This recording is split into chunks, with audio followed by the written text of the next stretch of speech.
So that is what is called ad valorem taxation. Thank you. You have reminded me. I have recorded the class. I tend to forget it often. Anyway, I'm recording it now. So that is what is called ad valorem taxation. That is, you have a basic value. On that value, you charge GST. Then it is called ad valorem. Okay. So that percentage is not what matters for the government. What matters for the government is what is the value that it is going to yield. So if they have fixed a percentage, they will not be much concerned about the percentage. They will be more concerned with the value on which it is applied. Hence, there is a specific provision allocated for valuation. In excise regime, we used to have a lengthy discussion on valuation, but GST, they have curtailed it. There is only one section which deals with valuation, which is section 15. We are going to deal only with that. And that section itself has got enough in terms of discussion as well as arriving at a conclusion as to what is includable, what is excludable, and when are the situations where we cannot take the value as to what we are generally thinking as value. All this we will explore. To start off with, the first part will be to look at the section 15, subsection 1. Again, what Ganesh would have taken you through yesterday. Your transaction value will be treated as taxable value.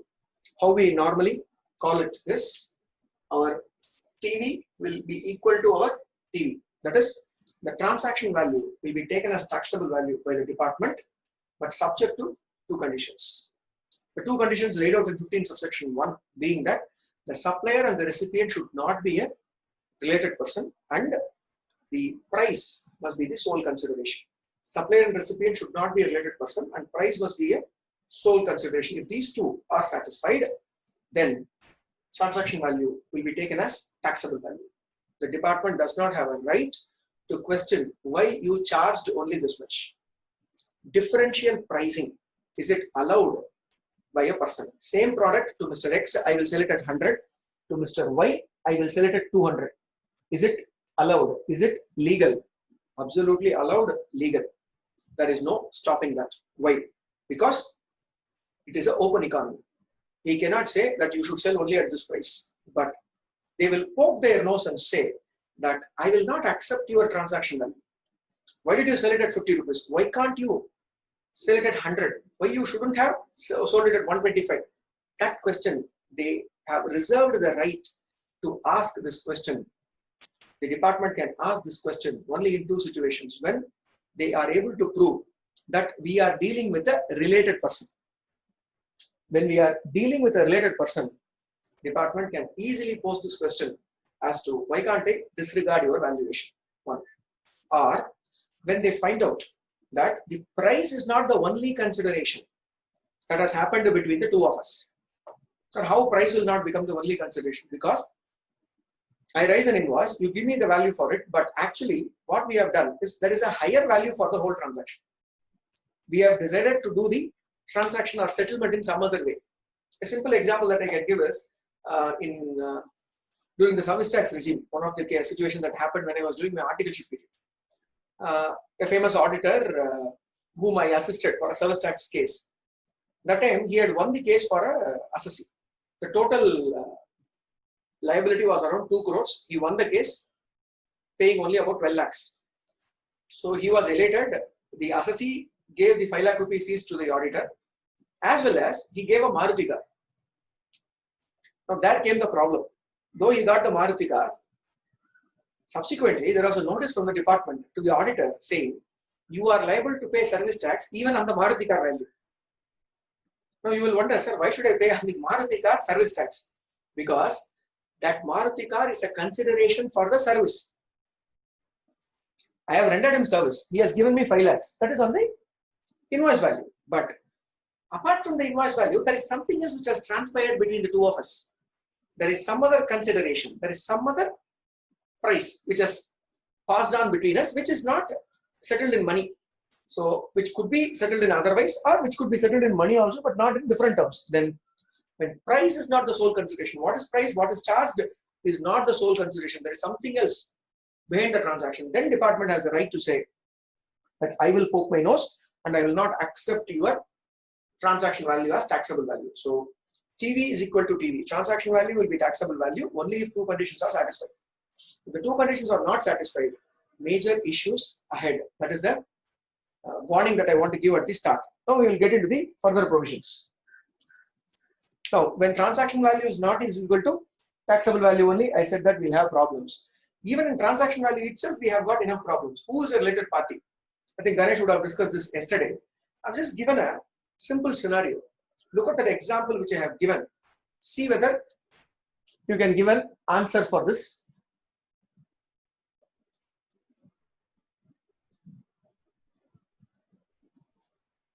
The related party transaction, is it applicable for rent and others? Everything, sir. Related party transaction is anything that comes under GST. If it is related, this logic will apply. So 15 is for all the transactions that come under the net of GST. Now please go through this example.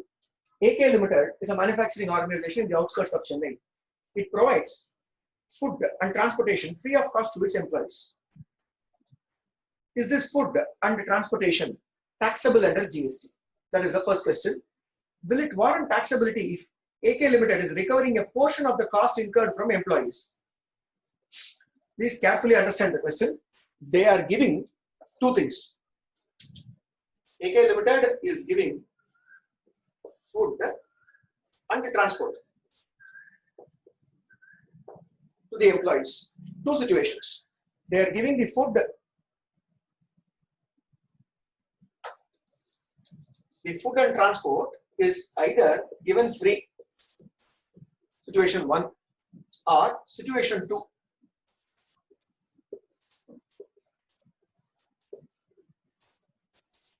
It is given at a subsidized value. So the logic or the concept is two things are happening here. One, the food and transport is being given. If it is given free, what is the answer? If it is given for a subsidized value, what is your answer? So if it is given free, let's go by that example first. If it is given free, is it taxable under GST?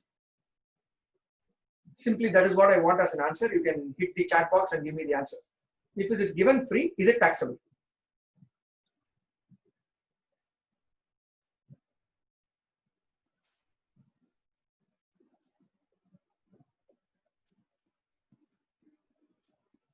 Okay, few more answers.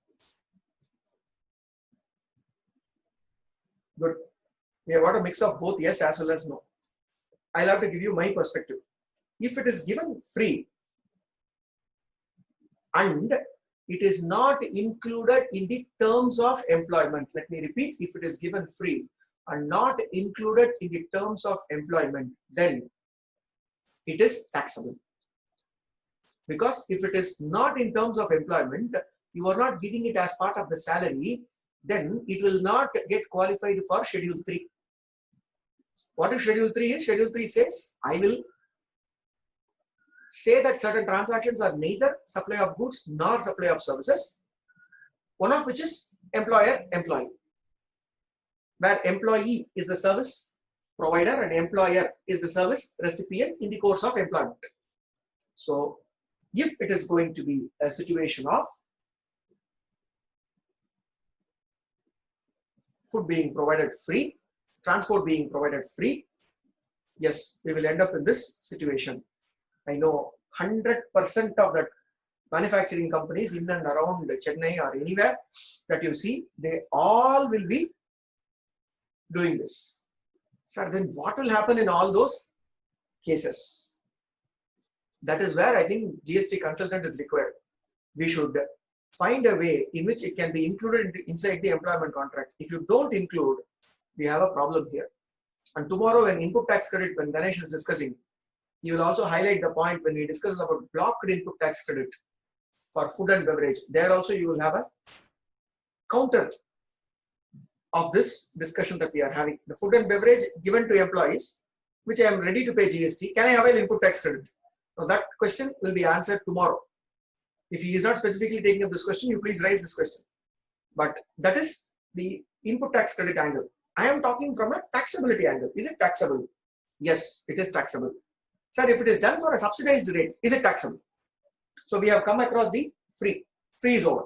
Now let's come to subsidized rate. If it is done at a subsidized rate, is it taxable? If the food is given at a subsidized rate, is it taxable?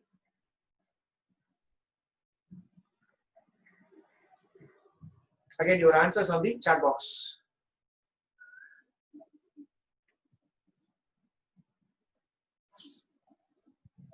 So now I think you would have come to a conclusion. Sir, when given free itself, you have said it is taxable. Then when it is given for a subsidized rate, why hold back? Let us say that is also taxable, and you are right. In that case also it is taxable. But now comes an interesting twist. In both the cases, whether it is given free or subsidized value, I have told you that it is taxable. What is the value at which it is taxable? Sir, free when you are giving, how can there be a value? Correct. When free is being, it is given for free, there is no taxable value. But if it is given for a subsidized rate, many people have discharged their liability on the recovery from the employee. If 100 rupee worth of food is given to the employee and they collect only 10 rupees, they have paid GST on 10 rupees, which is wrong. Why? Because employer and employee are considered to be related persons. Whenever there is a transaction between related person, just now we saw in 15 subsection 1, that transaction value is not is equal to taxable value. PV is not equal to taxable value because employer and employee are related person. So then where I have to go to find out the value? Yes, you have to go to the valuation rules to find out the value. So that is why I wanted to put up this example upfront. One of the most common transactions that all of us will get to witness. We will have other kind of transactions also, but the most common transaction is this, where we will see that employer, employee, when employer is providing any goods or services, we have to invoke the related party transaction clause, and accordingly the taxability will have to be fixed. The taxability is certain, but what is the value? That is the part that we are going to see today. Let's move forward. The next part is section 15 subsection 2. So how the section looks like, or how is the taxability looks like in section 15 specifically? I want to dissect that section, which is one of the reasons I decided to go to the board.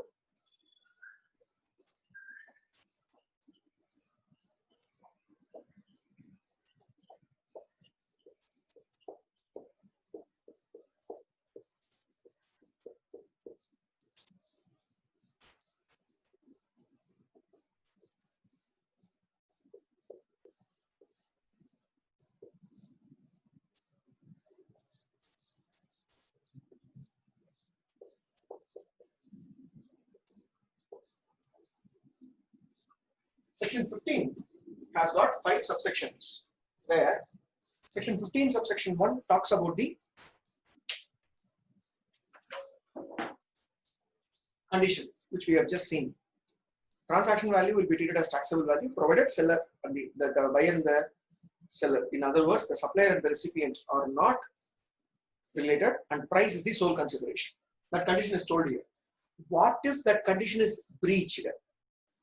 That will be the obvious next question. Sir, one of the condition is not satisfied or both the conditions are not satisfied. Where do we go?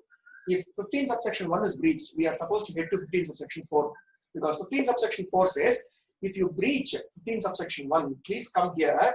I will tell you that you have to go to the rules as prescribed under the CGST rules. Accordingly, we will go for the valuation. So that is told in 15 subsection 4.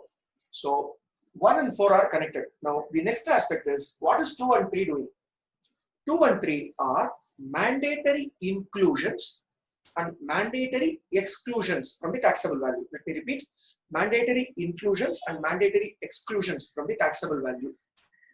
So irrespective of what kind of transaction you are doing, certain things will have to be mandatorily included and certain things are only allowed to be excluded while calculating the taxable value for the purpose of calculating GST. I'll repeat, inclusions and exclusions mandatorily to be done. Exclusion, only this is allowed. Inclusion, all these are compulsory to be included. That is the perspective with which we are going to look at the subparts of 15 subsection 2. There are 5 mandatory inclusions which are part of 15 subsection 2. These items, if you see in a transaction, you cannot bill them separately. It is part of the value of the main transaction. Tax has to be paid as if it is part of the main transaction only. We cannot segregate it. I'll repeat, tax has to be paid on the main transaction, including these value. We cannot bill it separately. So those 5 we are going to see now. What are those 5? The first one to be included is the taxes, duties and cesses. Whatever be the taxes, duties and cesses which are part of the transaction. I am charging you for my goods, or I am charging you for my service. While I am charging you for my goods or service, while I am charging you for my goods or services, in my invoice, I am showing that a tax has been paid by me on behalf of you. That tax I want to be included, or I want to recover a tax from you, which I show it in the invoice. Then department says GST should be calculated including the taxable value, including the tax in the taxable value.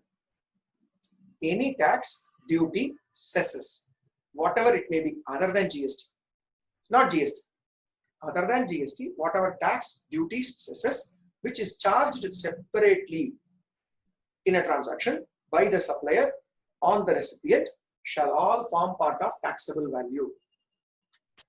Tobacco dealers, you will find this is the one which is making your life miserable, because tobacco, there is an element of excise duty also, and that excise duty should be included for calculating GST. Why should I include excise duty for calculating GST? Because taxes, duties and cesses, this is a tax. Excise duty is a tax which is other than GST, that has been paid on the product, that shall form part of the taxable value. Sir, if you are collecting it separately, it should form part of the taxable value. You have to collect it separately because in your invoice, excise duty has to be shown separately. So basic value, excise duty plus GST. Basic value plus excise duty, on that value only we are supposed to charge GST.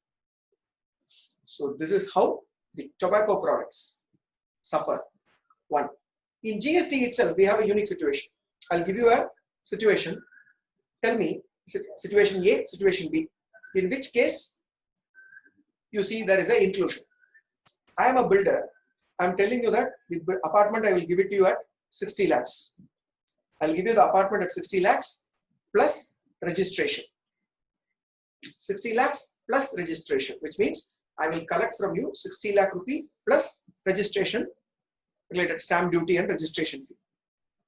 Situation 2, I'm telling you all inclusive price is 60 lakhs. All inclusive price is 60 lakhs. First part is 60 lakhs plus registration. Second situation is I am telling you that I will give you a price which is 60 lakhs, which is all inclusive. In these two cases, first case 60 lakhs plus registration. Let us assume the registration fee is 3 lakhs, registration and stamp duty. In the first case, 60 lakhs plus registration. In the second case, 60 lakhs. In the first case, what is the taxable value? You can resort to the chat and give me the answer. First case, what is the taxable value?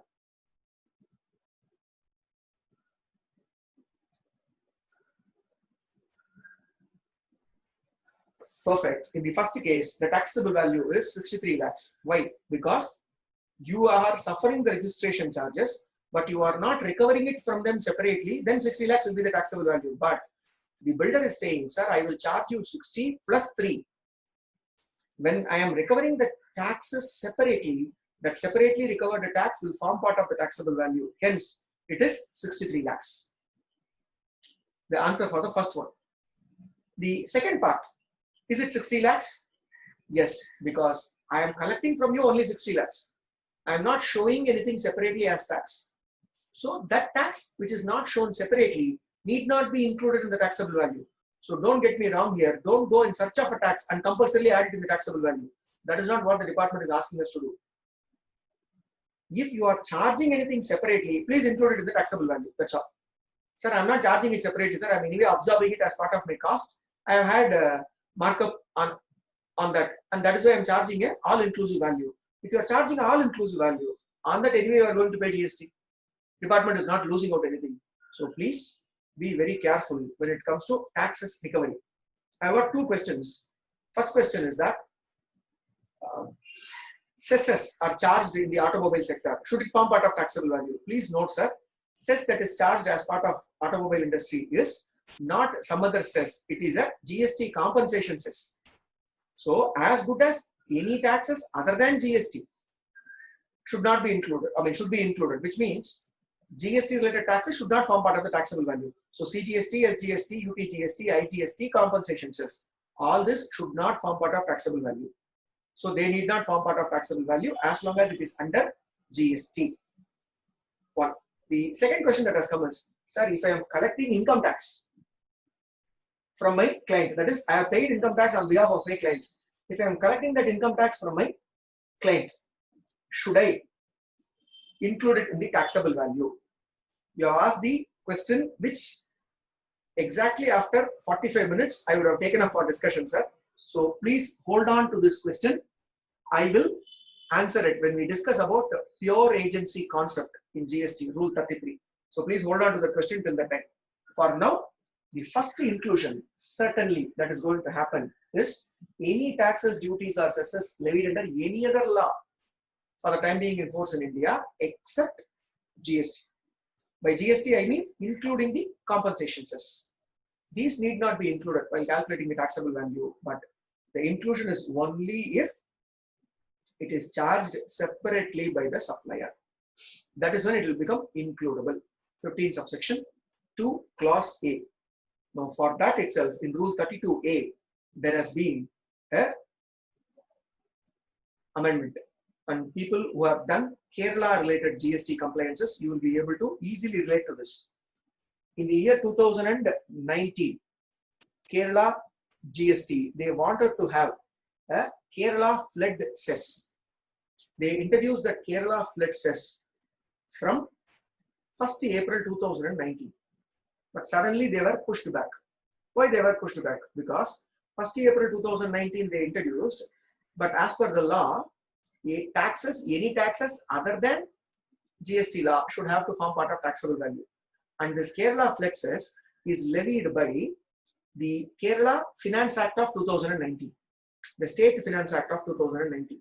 So it is obviously a tax which is not coming under GST. So it should form part of taxable value. So now they were in a fix because if I include it as part of the taxable value, my computation itself will go for a toss. I charge 1%, then everything will look like a wrong calculation or the amounts will never be able to match. Hence, to overcome that, what the lawmakers did is they postponed the implementation of Kerala flood cess beyond April. They kept on postponing it till August 2019 because in August 2019 they managed to get an amendment to the CGST rules by way of Rule 32A, which was inserted, in which they have said that the Kerala flood cess shall not form part of the taxable value. So what they have done is Kerala flood cess shall not form part of the taxable value is an exception they have given in the rules. So if you read the section will say any tax other than the GST related tax shall form part of the taxable value if it is charged separately. But the rule seems to be overtaking the section saying that Kerala flood cess need not form part of the taxable value. Since it is beneficial for the assessee has also not questioned the overarching power of the rule against the section. But this is the practical way of working. So Kerala, if you are seeing Kerala flood cess, that need not be included in the taxable value, but any other taxes, cesses, duties shall have to form part of taxable value. The another example that I will give, and then we will move to the next one. That example is that cinema ticket. I know last 120 days or 30 days, none of us would have done that. But had you purchased a ticket before that and had you watched a movie, you would have noticed that there is an element of entertainment tax. And entertainment tax is charged by them on the invoice. That entertainment tax which is charged by them on the invoice is a tax under any other law, because entertainment tax is now being levied by the local body, the corporation, municipality or panchayat. So the local body tax shall also form part of the taxable value. Hence, that will become inclusive. On that value only we have to pay GST. So if 120 rupees is the ticket, 8 rupees is the local body tax, then on 128 only GST of 18% will be calculated. This is the first inclusion, mandatory inclusion to be done with an exception noted in the law, Rule 32A. Let's go to the next one. The common example which I have given here is pertaining to manufacturing industry, especially automobile or any engineering industry. Molds and dies owned by the OEM, original equipment manufacturer, that are sent free, FOC, free of cost to the component manufacturer.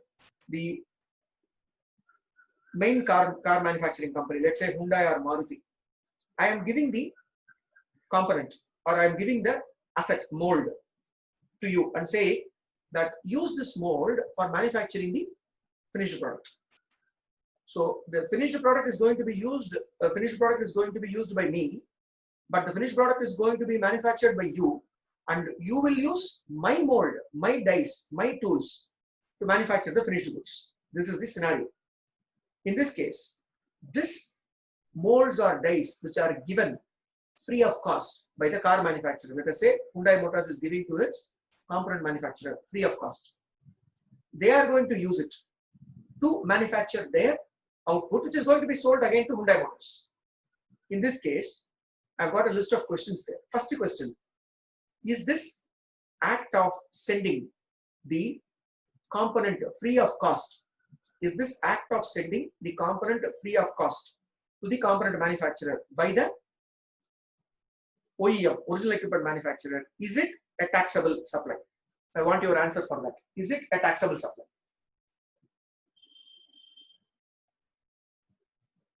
Is it a taxable supply?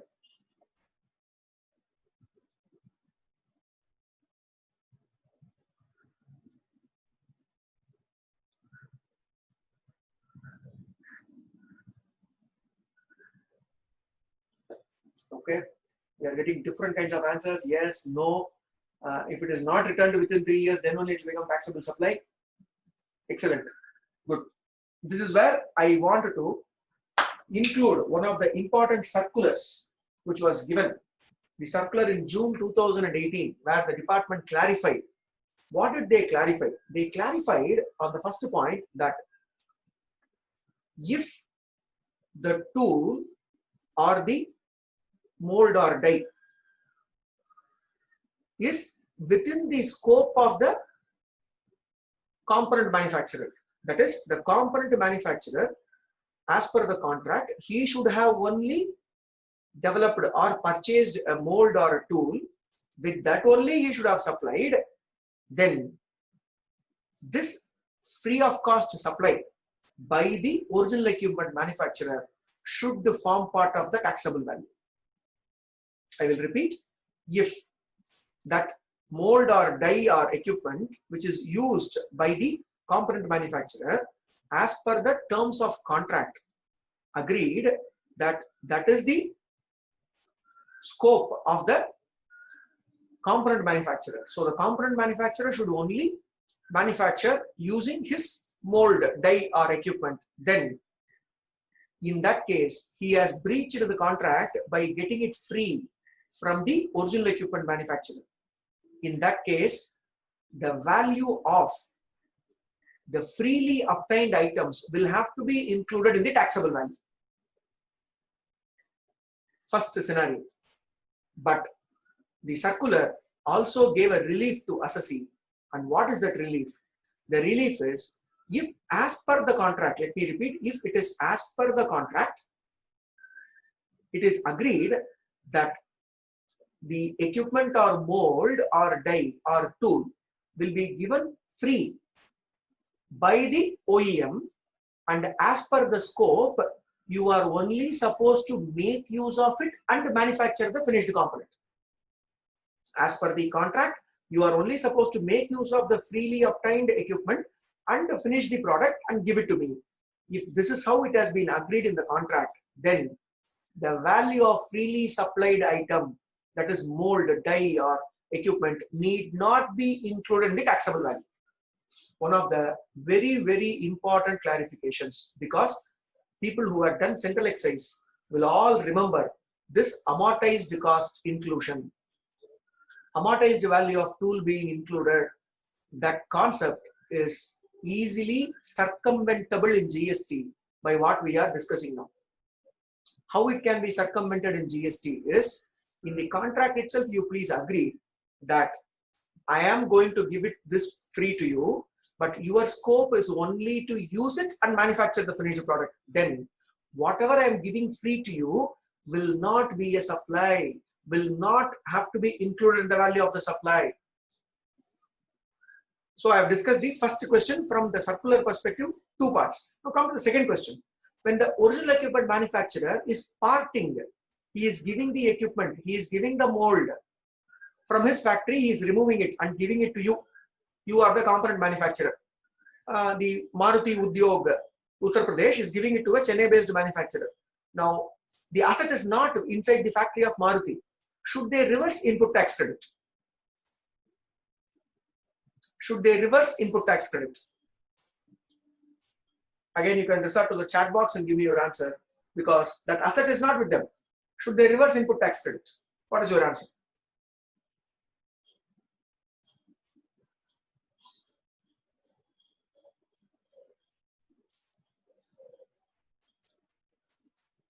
The asset is not with them at all. Should they reverse input tax credit?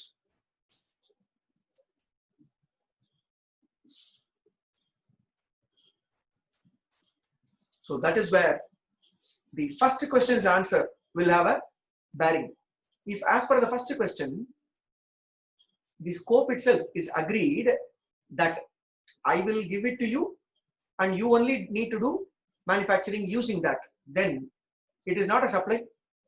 If it is not a supply, if it is not a movement from my factory outward supply, then why should I reverse input tax credit?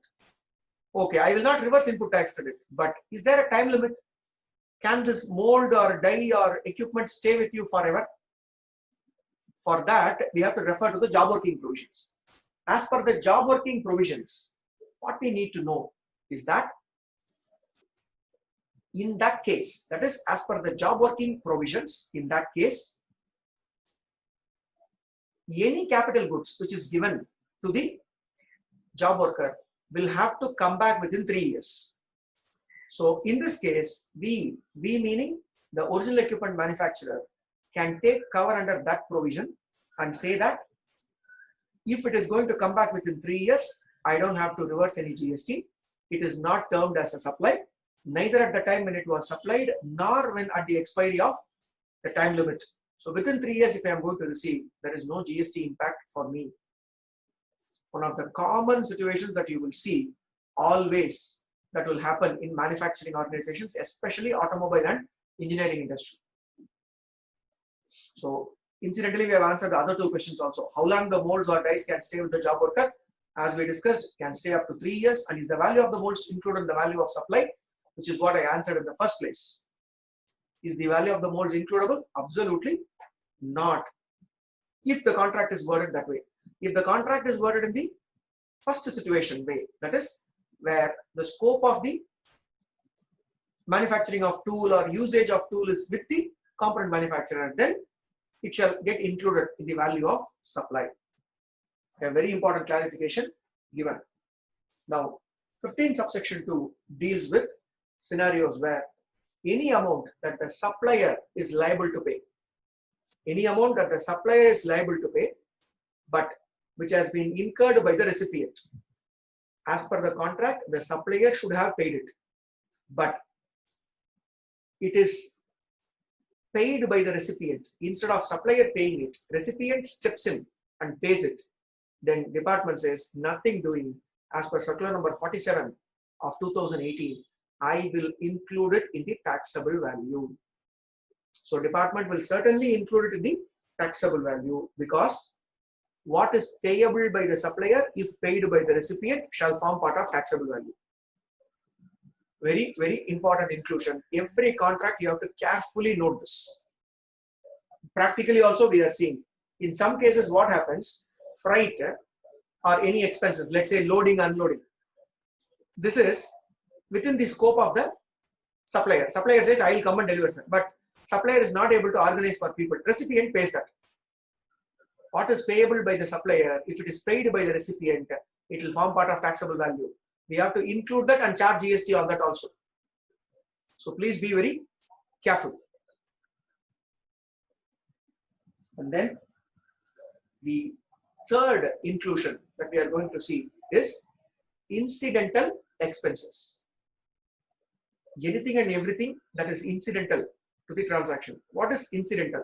Without this particular expense, the transaction would not have fructified. A particular expense is to be incurred, a particular cost is to be incurred. Without that, the transaction would not have gone through. That is what is called incidental expenses. And that incidental expenses could be anything, including what is already told. So it is only an inclusive definition or inclusive manner in which this clause has been defined. Commission and packing, anything that is charged by the supplier to the recipient of supply, and any amount charged for anything done by the supplier.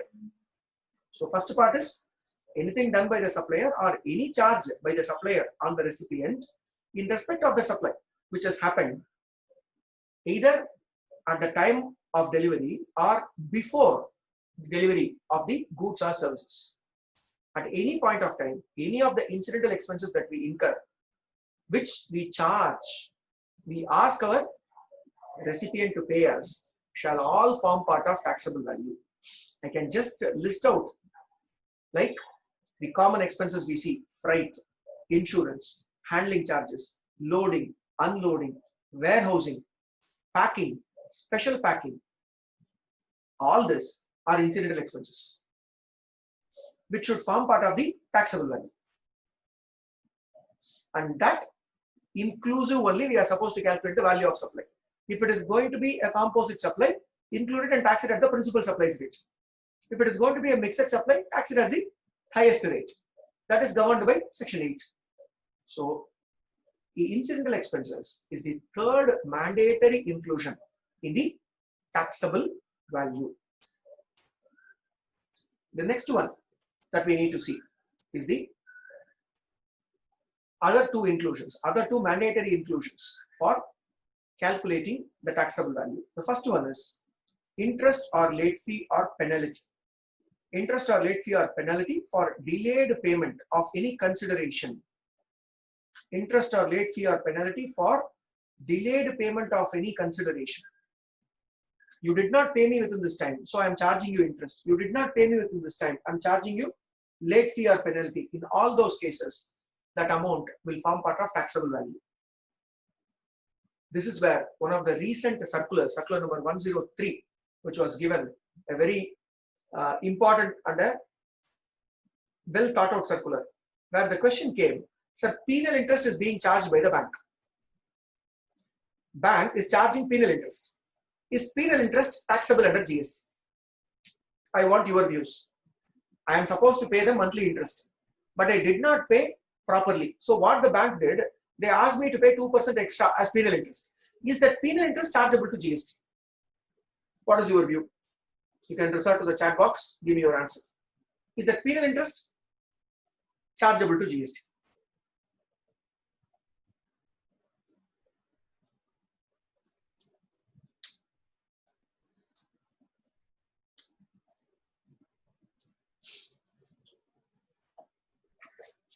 Good. So, agree with the majority view here. Penal interest, is it chargeable to GST? First question, yes, it is chargeable. It is taxable. Oh, then on the penal interest tax will come. Correct. But how we have to calculate the tax is, penal interest is part of a composite supply. I will repeat, penal interest is part of a composite supply. Then what is the main supply? The main supply is going to be interest. If the main supply is going to be interest, then interest is exempted from GST. Interest is not taxable. Interest is exempted. If anything is exempted, the principal supply is exempted, penal interest is only a allied supply. So penal interest, you need not charge GST. If you are going to be a financial institution whose consideration for the transaction is interest. On the other hand, you are a mobile store. You are selling mobile phones. While selling mobile phones, you are giving an option to your customers saying that, sir, buy now, pay in 11 installments. In one of the installments, he did not pay within time. So what you are doing is, you are asking him, he did not pay within the time. So you are asking him for late fees or interest or penalty. In that case, your consideration itself is not interest. Your consideration is the money that he is going to pay. In that case, penal interest is taxable, and it will be taxable at the rate at which the goods are taxable. I hope you have got the distinction between the two. Is penal interest taxable? Yes. If the main supply is going to be exempted, penal interest is exempted.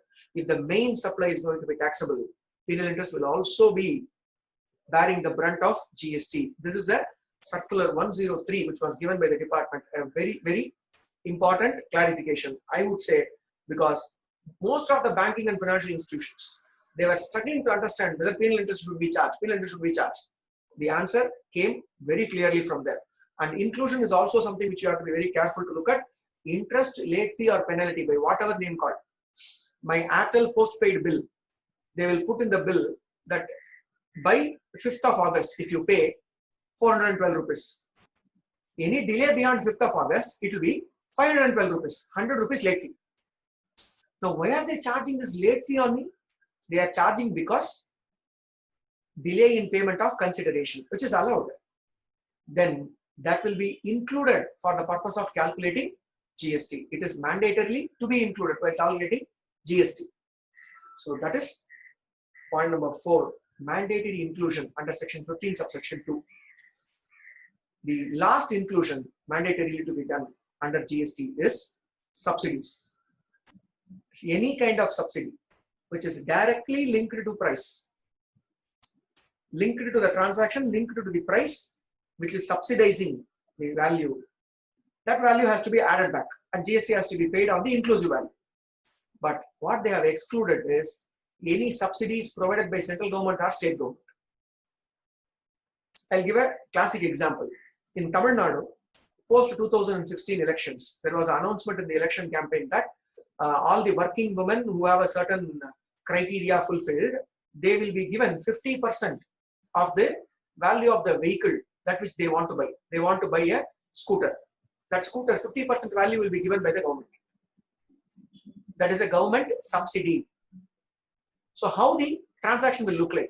A lady will go and book a TVS scooty, which is 50,000 rupees. On that 50,000 rupees worth of scooty, she will not pay 50,000. The government will pay 25,000. She will pay 25,000. Now the question before the TVS company is that, should they charge GST on 50,000 or 25,000? I will repeat, should they charge GST on 50,000 or 25,000? What is your answer?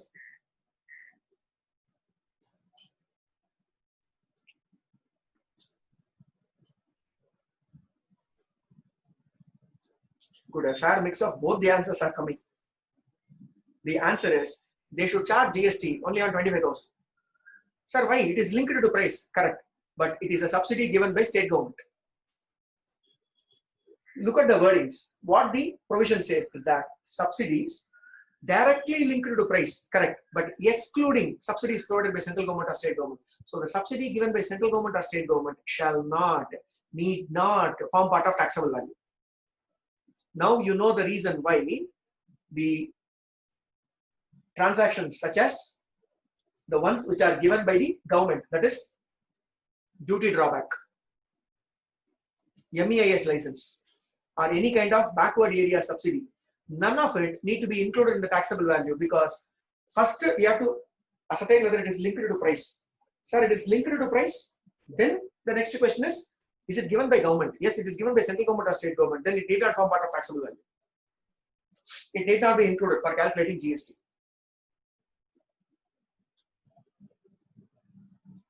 So this is the 5th item to be included. So I can simply tell you that how to remember all these inclusions is by remembering the 5 key letters The 5 things that we must mandatorily include is any kind of penalty, interest or late fees, any kind of incidental expenses shall form part of taxable value, and then any kind of subsidy other than government subsidies shall form part of taxable value, and taxes, duties and cesses other than GST if charged separately shall form part of taxable value, and any amount payable by the supplier but paid by the recipient shall form part of taxable value. You can simply remember the 5 mandatory inclusions under 15 subsection 2 clause A to E as PISTA. Penalty, interest and late fees is P. Incidental expenses, then subsidies other than government subsidies, and T would stand for taxes, duties and cesses other than GST, and finally the amount payable by the supplier. Any amount payable by the supplier but paid by the recipient shall form part of taxable value. 5 mandatory inclusions under GST for calculating the taxable value. Now there is a question: if I am a financier, I collect penal or delay payment charges or collection agent fees, is it taxable? It depends upon your main transaction, sir. If interest is the main transaction, then it is not. It is taxable, but it is exempted because main taxability is on interest. Interest is exempted. This will become composite supply. So this will also become exempted. That is the answer for Mr. Vinayagam's question. Yeah. Any doubts on this inclusion?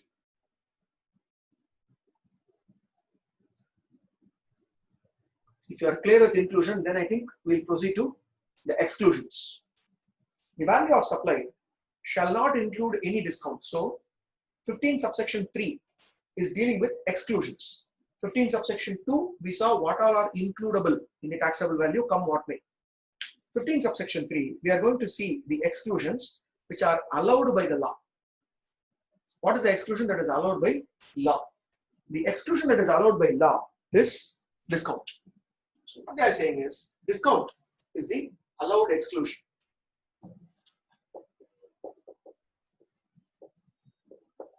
And this discount, what they are saying is, if it is given, discount is given on or before. If the discount is given on or before making a supply. Situation 1. The second one is post supply discount. 2 scenarios I can give discounts, or 2 financial implications are there in discounts. 1, a discount which is given on or before making the supply, and the value of it is duly recorded in the tax invoice itself. The invoice which I am giving to you for the purpose of making this supply, in that invoice itself I am recording the discount. Then there is no restriction. This amount can be directly treated as deduction, and GST needs to be paid only after deducting this value. I'll repeat. If it is a discount which is given on or before making the supply, then it can be reduced from the taxable value. Only on the remaining amount we need to pay GST.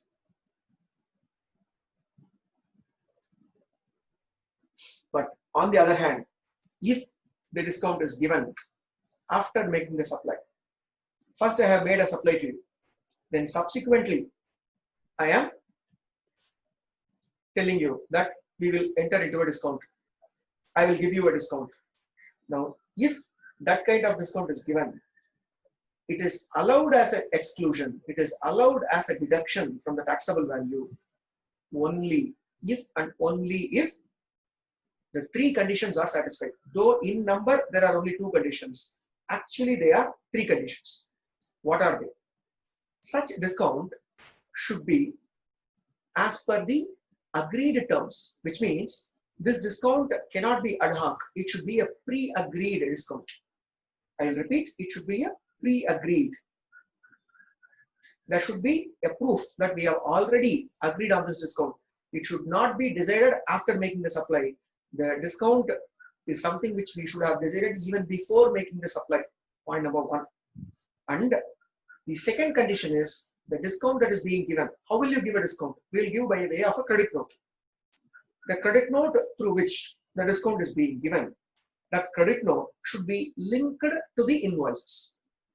It should not be an ad hoc amount. It should not be ad hoc credit note again across many supplies. It should be specifically identifiable to invoices. So the first two conditions are, it should be pre-agreed. The terms should clearly say that we have already agreed on that. And second one is, it should be linked to the relevant invoices. And the third one, which is the most, I would say, one of the toughest provisions to comply, is that when I gave you an invoice, initially when I made the supply, I gave it to you for 1,000 rupees plus GST. Assume for a moment the maximum value that I have billed you is 1,000 rupees plus 18% GST. We have already agreed that there is a turnover discount for you. The turnover discount is 10%. At the end of the year, you are asking for a turnover discount. I am giving you a credit note. So it is already agreed and it is establishable for this invoice. When I am giving you a discount, I am going to give you a credit note for 100. I'll repeat, I am going to give you a credit note for rupees 100. On this rupees 100, can I give you a credit note for rupees 100 only, or can I give a credit note of rupees 100 plus GST? That is where these conditions, first two conditions will have to be satisfied. Is it pre-agreed? Yes. Is it linked to relevant invoices? Yes. Then this 18 rupees can be shown in the credit note. Fine. Showing the 18 rupees in the credit note will do what? Showing the 18 rupees in the credit note will result in reduction of my tax liability. Showing this 18 rupees in the credit note will result in the reduction of my tax liability. That means, as a supplier, my taxable value will be 1,000 plus 180 when I made the original supply. Now, after the credit note, it will become 900, which will be the value of supply as it has got reduced. And what is going to be my tax, which will be 162, because I have reduced 18 rupees from the tax, I have reduced 100 rupees from the basic value. So 900 rupees plus 162 will be my value in my books as a supplier. But look at it from the point of view of the recipient. From the point of view of the recipient, he would have first got an invoice for 1,000 plus 180. He would have taken ITC for that 180. Now comes the interesting challenge. When I issue a credit note, I will reduce the liability. By getting a credit note, by raising a credit note in my books, I will reduce the liability. But my recipient is receiving the credit note. The government puts a condition on me that I can reduce my liability. I can do this inclusion under 15 subsection 3 clause B only if my recipient reverses the input tax credit. The input tax credit is reversed by my recipient.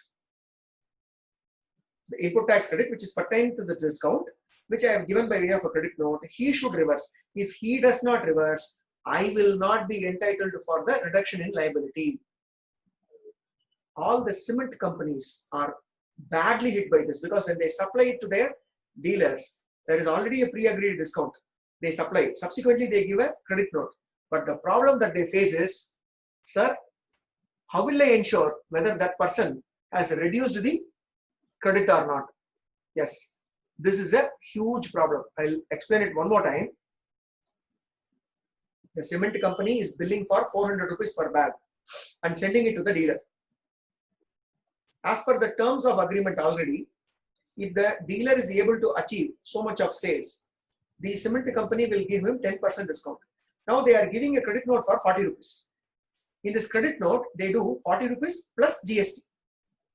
But this 40 rupees plus GST, if the cement company does, the cement company is entitled to reduce their liability to the extent of GST shown in the credit note. But 15 subsection 3 clause B says that you can do only if your recipient, that is the dealer of the cement company, has reversed the input tax credit.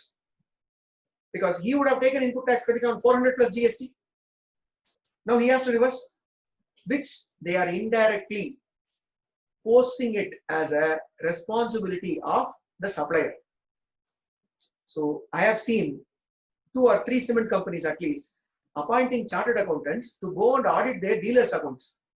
Not from any other perspective, but from only from the perspective of whether he has taken the ITC on the first invoice. If yes, whether he has reversed the ITC on the credit note.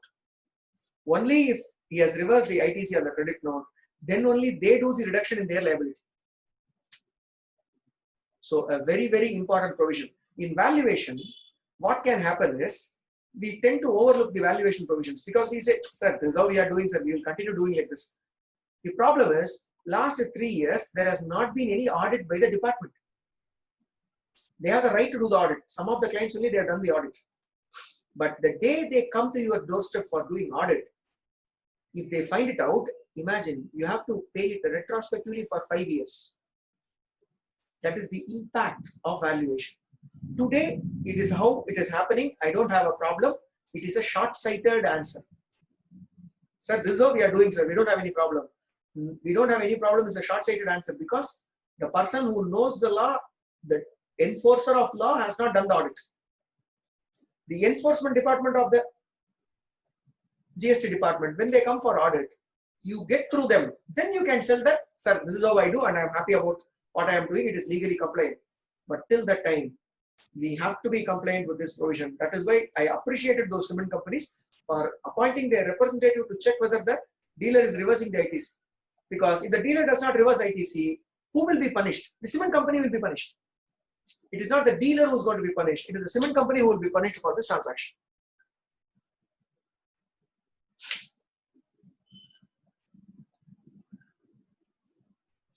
Okay, so these are the compulsory or allowed exclusions from the calculation of taxable value.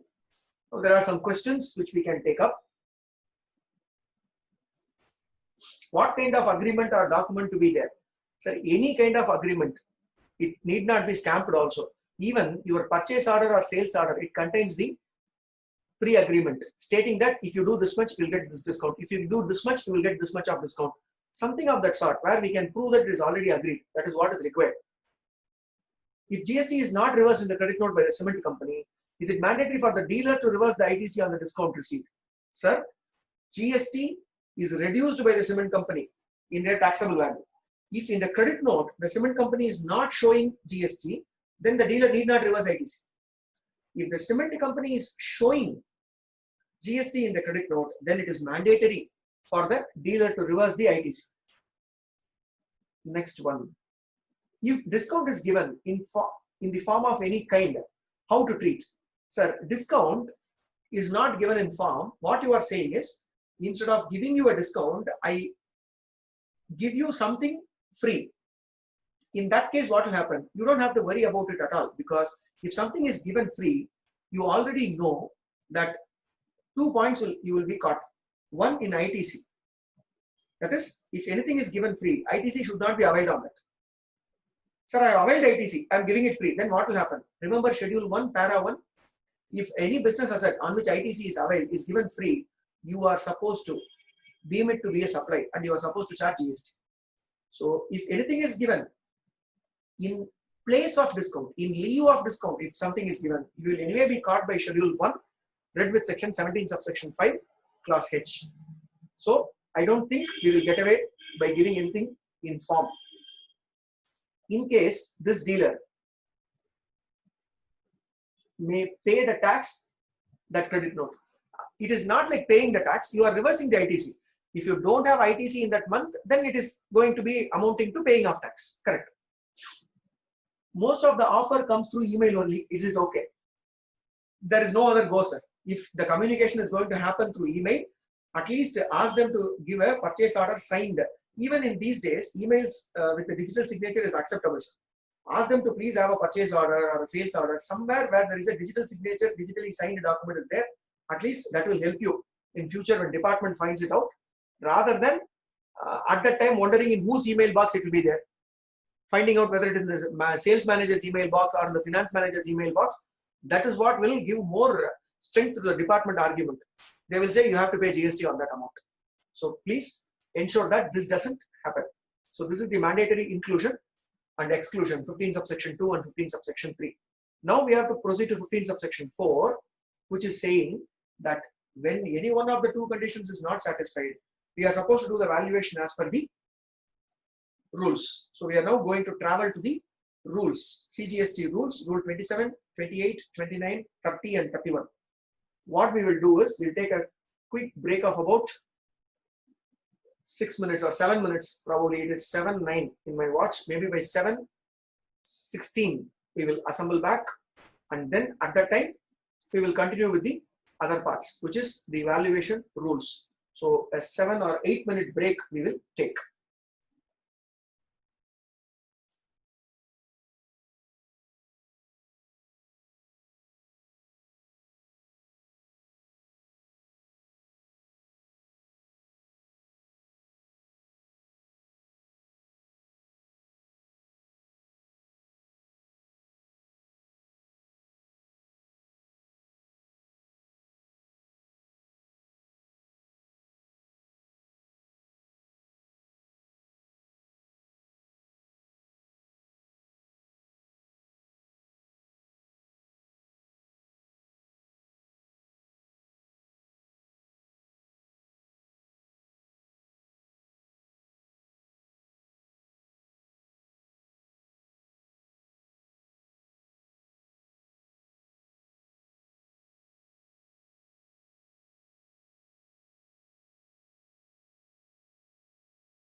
Welcome back. So the next aspects, as I was saying earlier, what we need to look at. Just give me a minute.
Yeah. So the first part is the value when the price is not the sole consideration. When price is not the sole consideration, what the department has the right to do is they will ignore our value which is given in the transaction and they will do the valuation as per Rule 27. The example for such a transaction is what I already discussed, the one which is pertaining to the Maruti car being given free. The most common example that will come under Rule 27 is real estate joint development agreements. How real estate joint development agreements will come here? The landowner will ask the builder to give him a part of the constructed property. The landowner, in some of the cases, will take money plus constructed part. In very small cases, he will take whole money. But when it is a joint development, in all the situations that you will see, there will be an element of constructed portion given to the landowner. Now imagine the situation. The landowner has given the right to develop. I'll repeat, the landowner has given the right to develop to the builder, and as a consideration for the transaction, the builder is giving back to the landowner. What is he giving? The builder is giving back to the landowner constructed apartment. I've given you the right to do the development and you gave me the consideration of constructed apartment. So the consideration is not in terms of money. For my service, the consideration is not in terms of money. Then how to do the valuation? Come to Rule 27. So one of the most common situations where we can end up here is Rule 27. And what does Rule 27 say is that the value of supply of goods or services where the consideration is not wholly in money. The consideration is not wholly in money, as we are discussing now.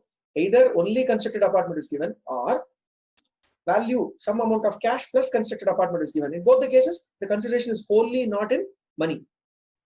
Then what they ask us to take as first point is, let the value be the open market value of such supply. Let the value be the open market value of such supply. What is the open market value? So an open market value means the full value in money. It is defined in the CGST rules, full value in money, excluding the GST and cess, which is pertaining to the transaction. And the transaction should have happened. That is, the open market value transaction which you are taking should have happened between supplier and the recipient who are not related, between two people who are not related, and price must be the sole consideration. So there, TV should be is equal to TV. Take that transaction. And what is the time? It should have happened at the same time when the supply that is being valued is made. So I will take the open market value. That is, In the same building, any apartment is sold, they will take that value. This is what the department is advocating in case of real estate. The same logic will apply in any other scenario. In a typical manufacturing setup, this may not apply.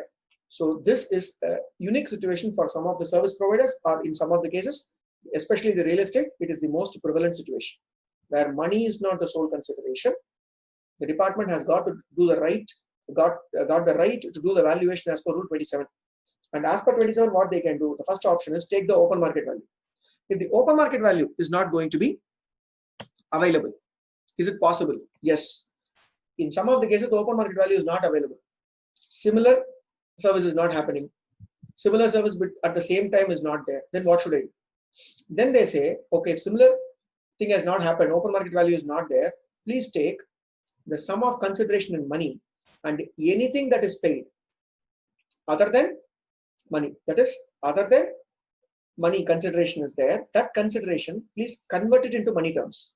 One, what is the money that is given? Second, anything that is given in addition to the money, which is not in money terms, convert it into money terms and take that value. Now that will become your total consideration. That is what they are saying. And the value of supply of goods or services, where the consideration is wholly not in money, if A and B both are not available, neither A nor B, open market value is not there, and then the identifiable non-monetary consideration converted into money terms is also not possible.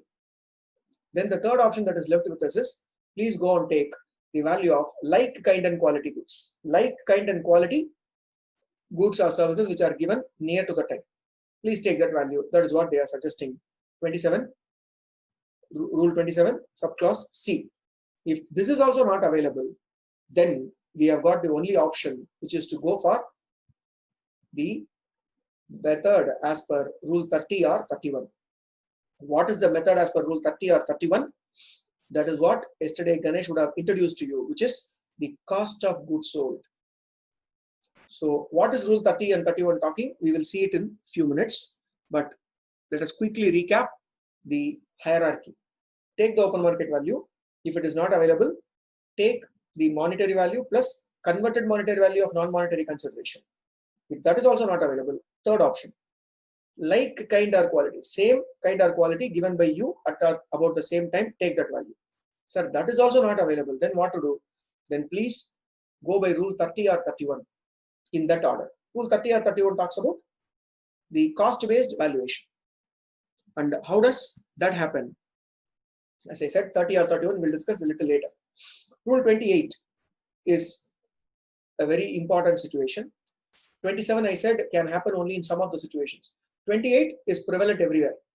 What is that? Any supply of goods or services or both between related or distinct persons. Now, the word distinct person is finding a place here in Rule 28.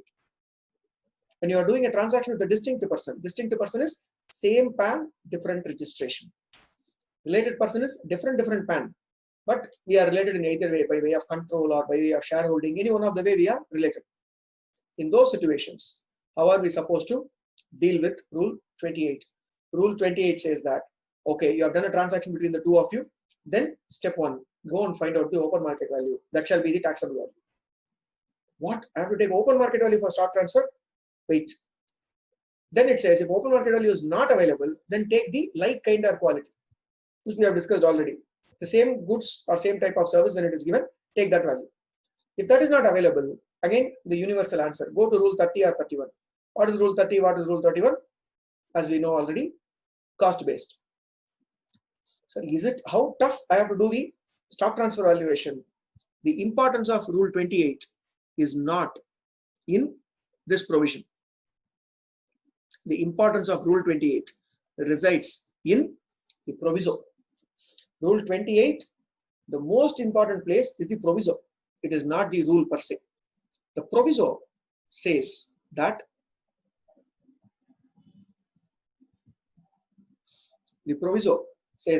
provided that where the goods are intended for further supply as such by the recipient, that is, it is applicable only for goods. When the goods are intended for further supply as such, it is going to be taken and it is going to be supplied as it is only. It is not going to be changed into any form. So it is not a raw material or it is not a semi-finished which is going to be finished. It is going to come as a finished and I'm going to give it as finished. In that case, the value at which it should be transferred from one to another shall be equal to not lesser than 90% of the price at which this will be sold to an unrelated third party. Chennai office is stock transferring to Pune office. Pune office is not going to do anything with that. It is only going to sell it. Then the price at which Pune office will sell to their customer, not lesser than 90% should be the value at which it should have been stock transferred from Chennai. I'll repeat, from Chennai, it should have gone not lesser than 90% of the value to Pune. Assuming the price at which Pune is selling to the end customer is at 5,000 rupees, then the price at which it should have gone from Chennai to Pune should be minimum 4,500 rupees. This is in relation to goods. And if first proviso was important, we could have ignored the open market value, because in case of stock transfer or transaction where it is intended for further supply by my distinct person or related person, we can go under this option. Sir, but in all the cases it will be like that only. No, not necessary. Yesterday there was a client query where the client asked, sir, we are registered in Tamil Nadu, but for our office in Karnataka, we are not registered, but we are shifting the asset there, table, chair, computer. In those cases, watch it, it is supplied from Chennai office to the Karnataka office, which is not registered, no problem, but it is still not same state. So it is going outside. It is a supply to a distinct person. He is not registered, does not matter. Same PAN, different state. When you are supplying to them, in that case, is it not a supply? Yes. Is he going to further supply it as it is? No.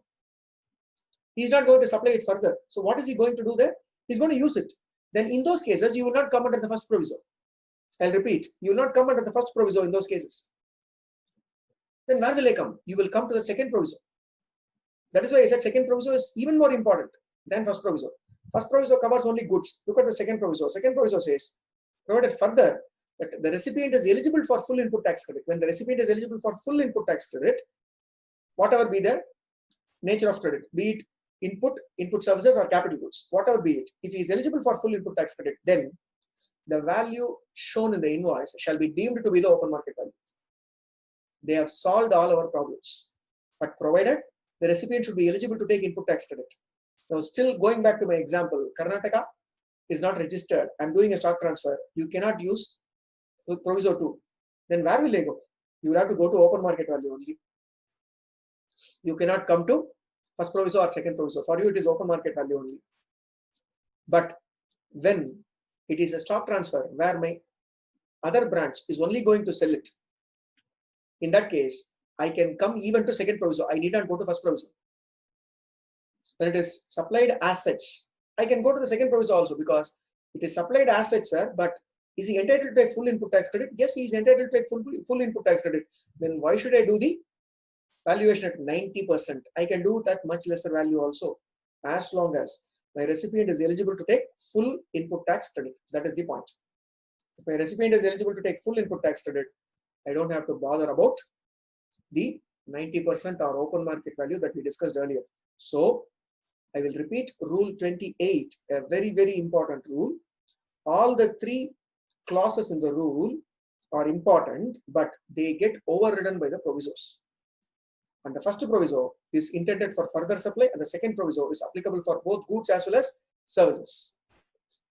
This is why, even if there is going to be services between one office to the other office of the same person, even if we do not raise a tax invoice for the services, if department comes and asks tomorrow, I can tell, sir, that office is eligible to take full input tax credit. So even if I had raised an invoice, they would have taken ITC. Now you say that I should have raised an invoice, I should have charged them, fine. I will do it at 1 rupee. Because you only have said that if it is between these 2 people, the value will be termed as, the invoice value will be deemed as the open market value. So if there is going to be a question from the department, I can do it at the 1 rupee value and say it is the open market value possible. So this is why rule 28 is the king of the rules of these 3. 29 is when we are supplying through an agent. When we are supplying through an agent, there is no much of respite for us. When we are supplying through an agent, the open market value shall be taken, the value at which the stock transfer is happening to the agent, or 90% of the value, at which he will be selling it to the end customer. 90% of the value of supply shall have to be taken. So any one of these two, you cannot go below 90%. So generally people will not do it at the open market value. They will be doing it at 90% of the value. If it is also not available, then rule 30 or 31. So rule 30 or 31 is customary, whether it is 28, whether it is 29, or whether it is 27. In all the cases, residuary clause where they can come to the final answer is rule 30 or 31. So that being said, what is rule 30 or 31? The rule 30 is the one which is the valuation based on cost. It is saying that when 27 fails, 28 fails, 29 fails, come to me, you can do the valuation as per the cost based, the cost of production of goods or cost of acquisition of goods or cost of providing services. If you are a manufacturer, it is cost of production. If you are a trader, it is cost of acquisition. If you are a service provider, it is cost of rendering services. Take that cost, add 10%, 110% shall be your taxable value. That is what has been told in Rule 30. So Rule 30 is not a first go situation, it is a last go situation. And what is Rule 31? Rule 31 is the residual situation where even Rule 30 is not available, meaning the data required for Rule 30 is also not available. Then what should I do? Please go to Rule 31. As per Rule 31, what is it that is told is any reasonable basis based upon which we can do the valuation. And here what I need to tell you is Rule 31 is a boon for services, because if you are a service and you are not able to fulfill 27, 28, 29 and 30 also is not available for you, you need not even evaluate 30. 27, 28, 29 is not available. You need not go to 30. You can directly go to 31. Because in case of services, evaluating Rule 30 and failure and then coming to 31 is not required. In case of goods only, Rule 30 and then only 31 has to come. So that is how the 5 rules pertaining to valuation are there. I know it is a kind of dead theory, but as I said, we will see the life in this theory only when there is a notice from the department. Till the time, everything is fine. We are raising invoice, we are filing returns, everything will be fine. The day they ask a question, the day they know that you are transacting with a related person, they start asking question. We will have to find out in which rule we have to fit this person, what is the value. All this will get ignited only on that day. Till the day it will be quite silent, all well, happy. Okay. Now what we are going to do is any questions on this that we have discussed so far on these rules. Please, you may post your questions.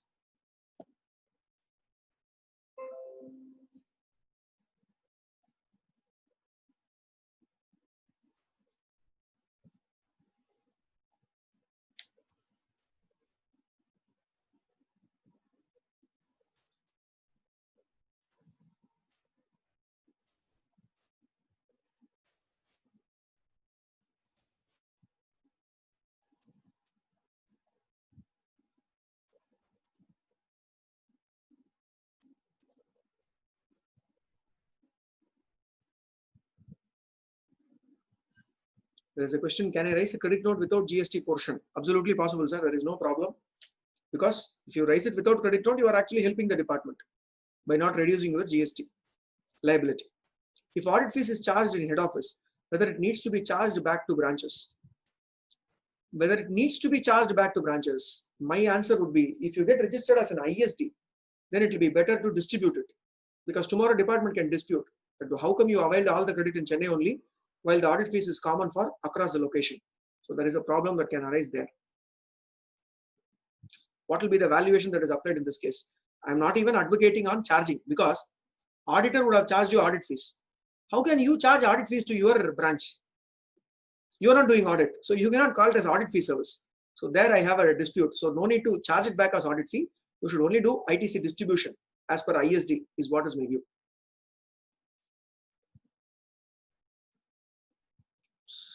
Yeah.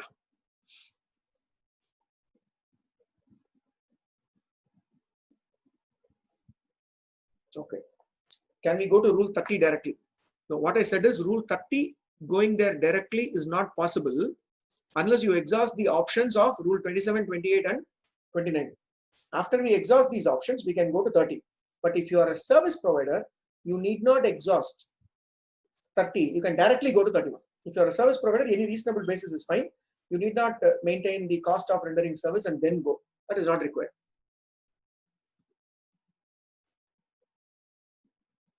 Any other questions? Okay. There are some special methods of valuation which are prescribed. I'm just going to touch upon one of the methods which is applicable for a particular industry. And this is going to be common, especially if you're a chartered accountant or anybody who's doing an audit of bank or looking at the financial institutions, you may have to be aware of this. The first part is any person who is dealing in used goods. Though the provision says second-hand goods, the intention of the provision is used goods. He makes some minor changes to it and then sells it. Typical example would be a car. Second-hand vehicle dealer buys the old vehicle, models it and then sells it again. So that person will come under this category. For that person, there is a special provision. The special provision is that he should not have availed input tax credit on the purchase. I'll give you an example in terms of numbers which you can relate to. 2 lakh rupees worth of car I am procuring. I'm procuring a car which is worth of 2 lakhs as a used car. In that car which is being sold to me, the person who is selling it to me is an unregistered person. The person who is selling to me that car is an unregistered person. So I cannot avail ITC. That car, I am doing some small changes here and there and making it presentable for a sale. And I have got a customer who is ready to buy it at 2,30,000. 2 lakh I purchase the car. I am able to sell the car at 2,30,000. Now, as per the special method of valuation, I need not pay GST on 2,30,000. I need to pay GST only on 2 lakhs. Rather, sorry, I need to pay GST only on 30,000. I need not pay on 2 lakhs. Why is it being given? Because when I purchased it for 2 lakhs, I never availed ITC. So the precondition for going into this method of valuation is I should not have availed the ITC. If I have not availed the ITC, then what can I do? If I have not availed the ITC, then I become entitled to a benefit of paying GST only on this 30,000. And I will tell you a negative scenario. I've got the car for 2 lakhs. I made the changes also, but I'm trying to sell it now. I'm not able to sell it for 2 lakhs. I'm able to sell it for 1,90,000 only. In that case, what will happen? If you are able to sell it for only 1,90,000, there is a negative margin. You don't have to pay any GST at all on this transaction. There is a negative margin. You don't have to pay any GST at all on this transaction. So this is what is something which is very, very important and pertaining to second-hand dealers, second-hand goods dealers, people who take it and sell it. They don't take ITC when they are procuring it. They can use this. It is not only for car dealers. It is applicable for all the dealers, even an auctioneer. An auctioneer. Sir, I am a registered person, sir. Correct. The second-hand car dealer is a registered person. But when he is taking it from an unregistered person, that is the question of ITC. So he gets entitled for this benefit. One. When he is getting it from a registered person also, this car dealer, being a registered person, decides not to take ITC on the car that is procured by him. Then in that case also, he is entitled. So me as a dealer, being registered or not registered, only when I am registered, I am going to bother about GST valuation. So I am Maruti first car or Mahindra first car. I am that dealer. I am procuring the car. I don't take GST on it. Then I get into this scheme. I am entitled to this benefit. One. And second thing, jewelry buying, an old jewelry. What is the status? In case of jewelry, what happens is when I am buying old jewelry, I am buying it from unregistered person. I don't have to pay GST under reverse charge. The concept is gone. So I can take it. But when I sell them jewelry, on the full value of the jewelry, I'm supposed to charge GST. It is not like on the net. This provision is not applicable there because used goods is different from bullion metal. Bullion metal, whatever we say, whether it is sold as a necklace or whether it is sold as a gold after being melted, in both the situations, the valuation is the same. So we cannot look at it like that is taken and that is given. It is not that case in case of gold. Gold itself is not taken. Gold, the jewelry is not taken. Gold in the form of melted gold is taken by them. And then they give out jewelry to you. In that case, this used goods concept will not help. This will not apply there. And then the next aspect that we need to see is the one which I told you some time back. That is, anything that is charged by me, should it become includable? I'll give the example of a chartered accountant office itself, where from we will build on this. A client comes to me, he calls me and says, Shankar, I have got liability of so much income tax. My partner does income tax, so I tell him, please file his income tax. Income tax, he files, and he says that 30,000 rupees income tax liability is there. I tell him, please pay, I will recover it from him. He pays 30,000 rupees and he invoices him for 5,000 rupees. So from our office, we will give him an invoice saying, you need to pay us 5,000 rupees fees, 30,000 rupees tax paid on your behalf. I'll repeat, you need to pay me 5,000 rupees fees, 30,000 rupees tax, which is paid on your behalf. Now, please tell me, what is the taxable value? I'll give you options. Is it 30,000? Is it 5,000? It is 35,000, or is it none of the above?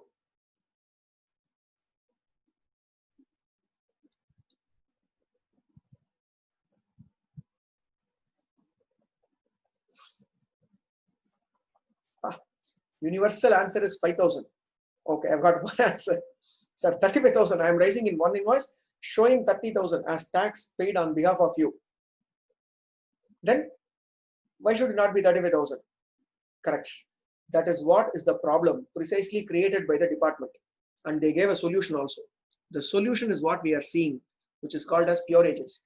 What is pure agency? Two dimensions we have to see. Who is a pure agent? Who is a pure agent from a person? Who is a pure agent on a transaction? There are 4 plus 3, 7 conditions to be satisfied. Who is a pure agent? A pure agent is a person who has a contractual agreement with the recipient that I will act on your behalf. He will be appointed as an agent, or he will be allowed to act on behalf of the recipient. 1. 2. Who neither holds or nor intending to hold the title of the goods or services. Whatever the pure agent is giving, that pure agent is incurring on behalf of the recipient and giving it to the recipient. Pure agent is not the owner. He is only doing an intermediate service. And then he does not use it for his own interest. The last one is he receives only the actual amount incurred. Now see whether the 30,000 rupees that we incurred is going to fit into all this. How? 1. The 30,000 rupees we agreed mutually that I will pay the tax on behalf of you contractually. He has appointed me to make the payment. Yes. I am not the owner of that. I am not the beneficiary of that also. I am not using it. Third condition. Neither I am owner of it. So I am just paying the 30,000 rupees and then I am collecting only what is incurred. The 30,000 rupees only is incurred.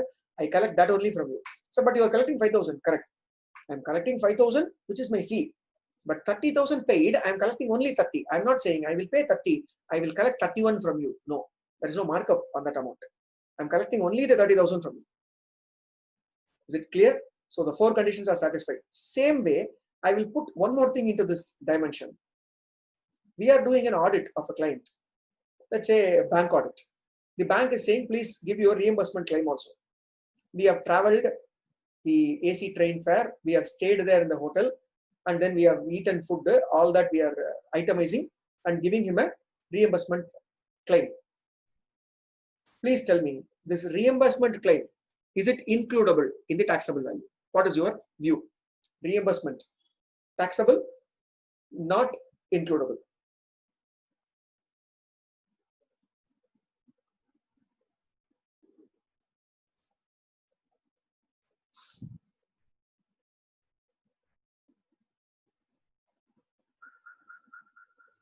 Reimbursement claim, is it taxable or not includable?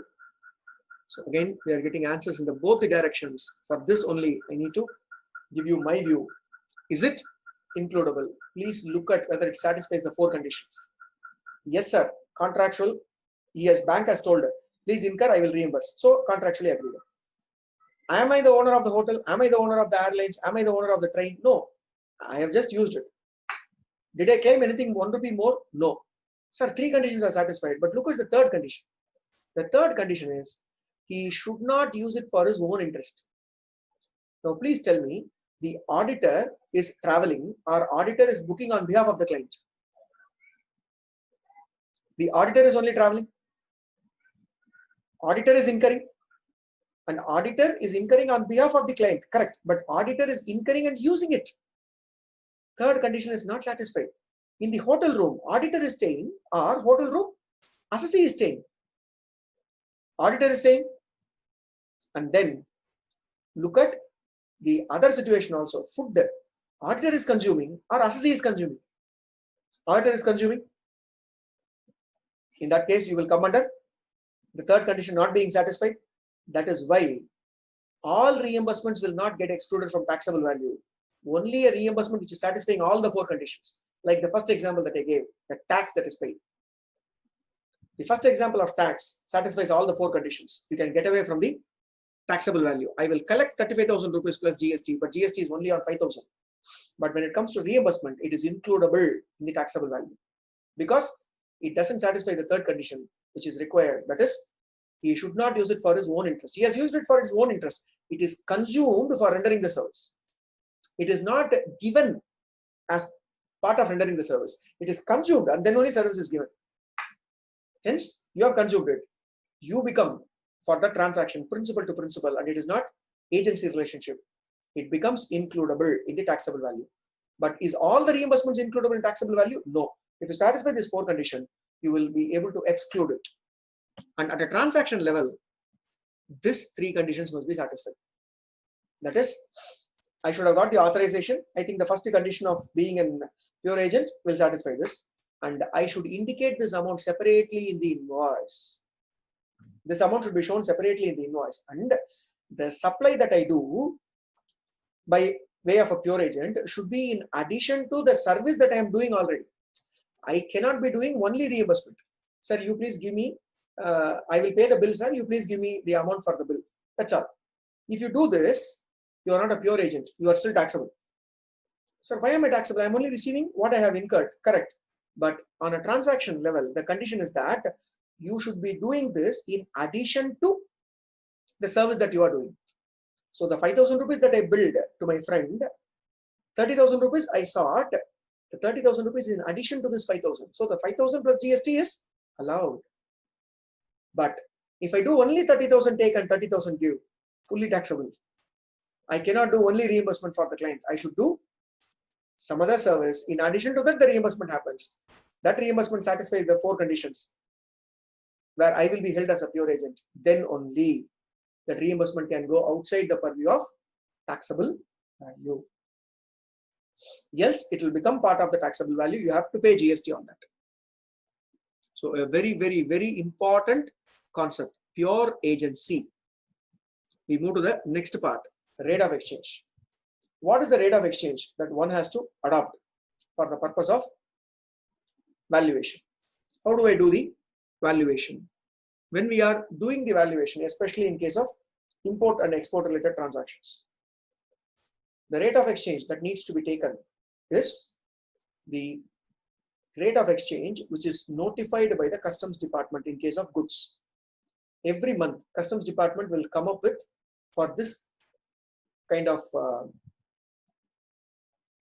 currency, this is the exchange rate. They will notify in the customs as per the provisions of section 14 to do the valuation under section 12 of the Customs Act. So that which is notified by the customs department, that is the rate that needs to be adopted by us. One. And second one is when it comes to services, the rate of exchange in case of export of services, import of services, where we need to calculate the tax liability or where we need to calculate the export turnover, what is the rate at which the conversion should happen? Rule 34 says that the conversion of services rate can happen at the generally accepted accounting principles rate. Whatever the general gap, your AS 11 says, at that rate you may do the conversion. It is allowed. So that is what is the rate of exchange which can be adopted by us for doing the conversion. And then we get to the last part of the valuation discussion. That is, when I have collected from a customer value including tax. I have collected from my customer value including tax. Then in that case, what will be my issue? In that case, you will have to calculate GST, assuming that it is including GST. How?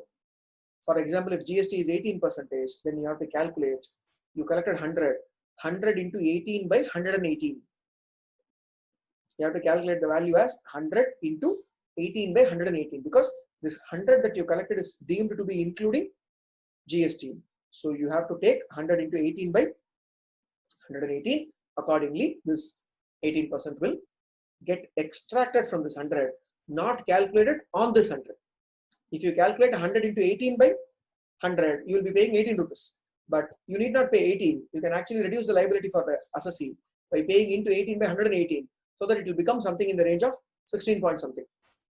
Because the 100 is the total amount collected. So from that only I will pay GST. I cannot pay GST from my pocket. That is what is the last rule in valuation. How to do the valuation when the amount collected is inclusive of GST. So that is all from the point of view of valuation. Now, please go ahead and you may ask questions. I think I have a question to be answered. If anyone is dealing in only purchase of used jewelry and selling of others as it is without doing any changes in it, can he go with Rule 32? Yes, you can. If you can prove that you are buying old jewelry and you are going to sell it as old jewelry only, doing only minor changes to it. If you can maintain that, yes, then it is possible. Else, it is very difficult. And especially in gold, see whether you can prove it. If you can prove it, there is no restriction. You can go for it.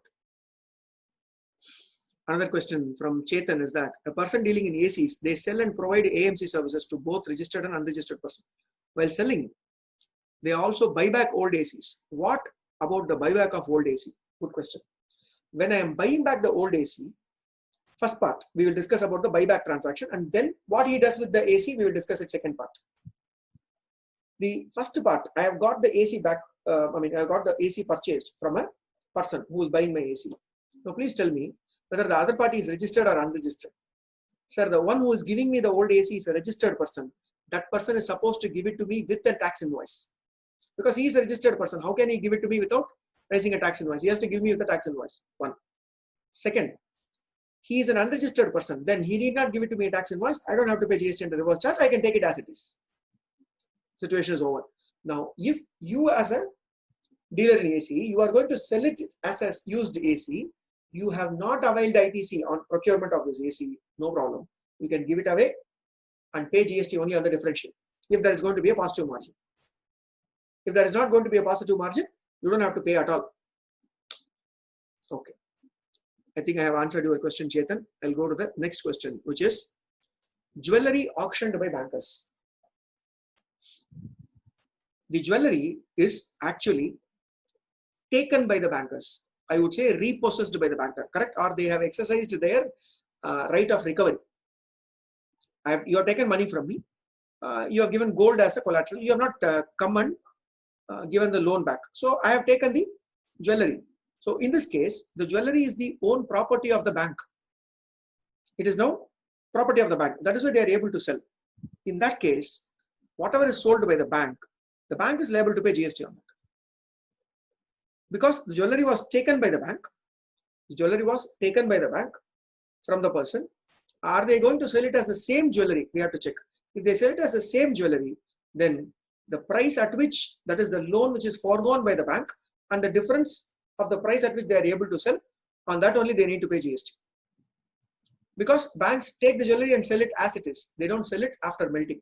They can use this provision, possible. That is the answer to the question from Mr. Vasant Kumar. The next question is from Ashwin Rangan. Supposing a CA holds an OD account and his account becomes a debit balance because he got remittance for tax payments, can we say he has enjoyed a personal interest even though he has paid the entire amount within 4 days of receipt? Because of the payment of tax on behalf of my client, it becomes a debit balance. That is what you are saying. In that case also, there is no personal interest. See, I have utilized my personal money to pay it on your behalf, but I have not got benefited by the transaction. I'll put it in a different way. A clearing house agent, a customs house agent will take 5 lakh rupees from you, or you will tell him, please clear the goods and come to my factory, get the money from me. He will take 5 lakh rupees from his office, go and pay 4 lakh rupees of customs duty, pay 50,000 rupees for freight, customs duty bill of entry will come in your name, 50,000 rupees of freight bill will come in your name, and then he will raise an invoice for 50,000 rupees. So in this case, the customs house agent has spent his money, whether out of his OD account or whether out of his pocket, whether out of loaned funds. But he is claiming that 5 lakh rupee from you. Please tell me, the 4 lakh rupee tax is going to be on whose account? It is on your account only. He is not the beneficiary. That need not be included. 50,000 rupees worth of freight. The invoice itself will be asked in your name only. So you don't have to pay GST on that. It is not includable in his value. Only that 50,000 rupees which he is charging is includable in the value. Hence, I feel whether the OD account is used or not, still, he is not standing to gain out of that amount. The auditor is not standing to gain. He is utilizing his resources to make the payment, agreed, but he is not standing to gain, so need not form part of the taxable value.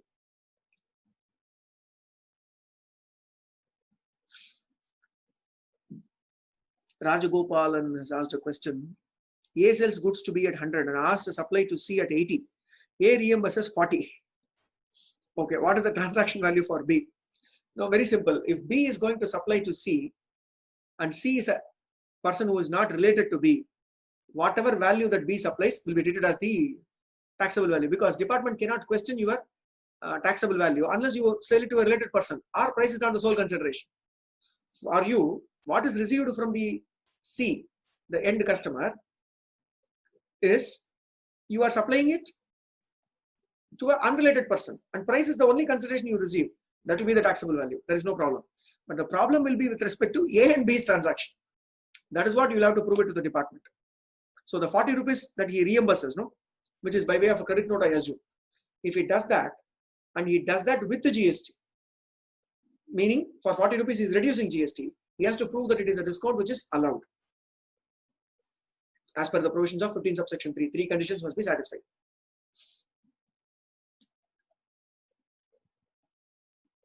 Credit note given without GST, then there is no problem. No? Actually, you have paid more tax. That is from A's to B transaction, tax has been paid on the higher side. B to C, tax has been paid on the lower side. Now, please tell me, can B go and claim reimbursement of this, rather refund of this tax differential? Not possible. So it will remain in the B's books. That's all. There is no provision in law which was there in the VAT law. If you remember in T and VAT, we used to have section 19, subsection 20, which used to say, if a person is selling the goods at a price below the price at which it was procured, the difference in price, VAT on that proportion has to be reversed. There is no such provision in GST. Hence, the credit can get accumulated with B. It need not go get reversed, not required.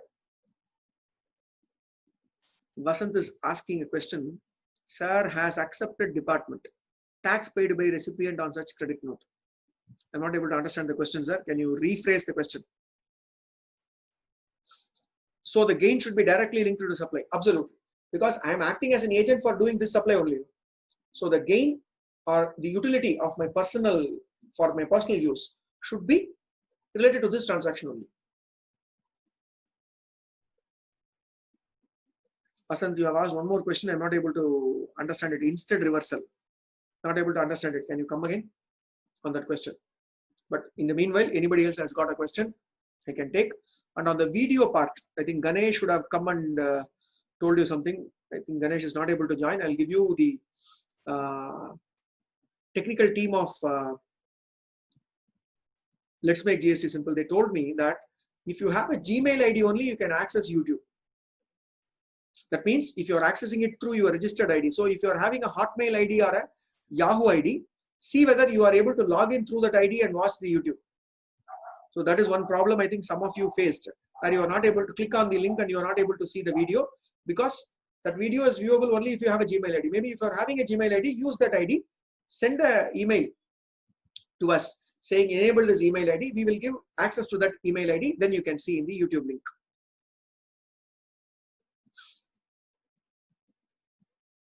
Okay. What you are saying is the dealer can pay tax on the credit note. instead of reversal. Sir, you cannot pay tax on the credit note because it is not a supply. Credit note is reduction in the value of supply. So don't think that you will pay tax on the supply. You cannot do, you will do only ITC reversal. Another question from Mr. Siva Prakasam. Sir, one of my client is a cement dealer. This is related to 1780, where they did not consider credit note. As a result of the same, his liability while filing 9 is around 10 lakh. What is the remedy? You have to pay. You mean to say the credit note is given by the cement company and this person has not reversed the ITC, correct? That is what you mean to say. Then absolutely your client is stuck. This person, that is where in that year, if you had not done it, at least in the subsequent years, you should have done it. If you had not done it at all, subsequently also, then he has to pay the 10 lakh rupees with interest. Because that ITC is not eligible for him. Look at it from a department angle. Department has got a solid case against him. They will say that they will go and catch hold of the cement company. They will say, this fellow has taken ITC, why don't you pay the 10 lakhs? Then that company will immediately come back to the jump on this dealer, ask him to pay. There is a huge problem that is waiting there. Question from Ashwin on the place of supply. Making a supply at the shop in Chennai to the customer from Andhra. Are they ex-factory sales concept? Sorry for bringing it up again, not just a clarification. It depends upon your transaction. If you are giving it to them, whether it is ex-factory or ex-your factory, ex-your works or ex-my works, doesn't matter. In GST, it doesn't matter at all. What we need to see is there going to be a movement? If the movement is going to happen either by the supplier, recipient or transporter, anybody, if there is going to be a movement, where it is going to end, that is where you have to think.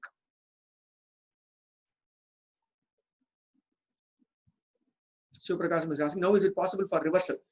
Sir, now if you are doing, you cannot do reversal, sir, because any liability arising out of annual return should be paid only in cash.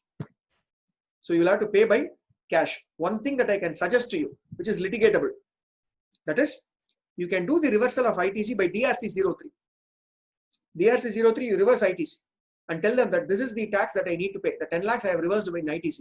When tomorrow department asks a question, why you did not pay it by cash, we can fight it out, because in the rules only they have told that you have to pay it by cash. In the section, it is not there. So we can find a loophole there and fight it with the department. But I don't think it can happen generally.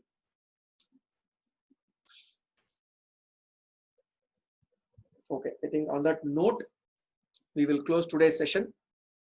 Tomorrow, I think you have a long day ahead of you, input tax credit. The first portions of 16 and 17 will be discussed by Ganesh.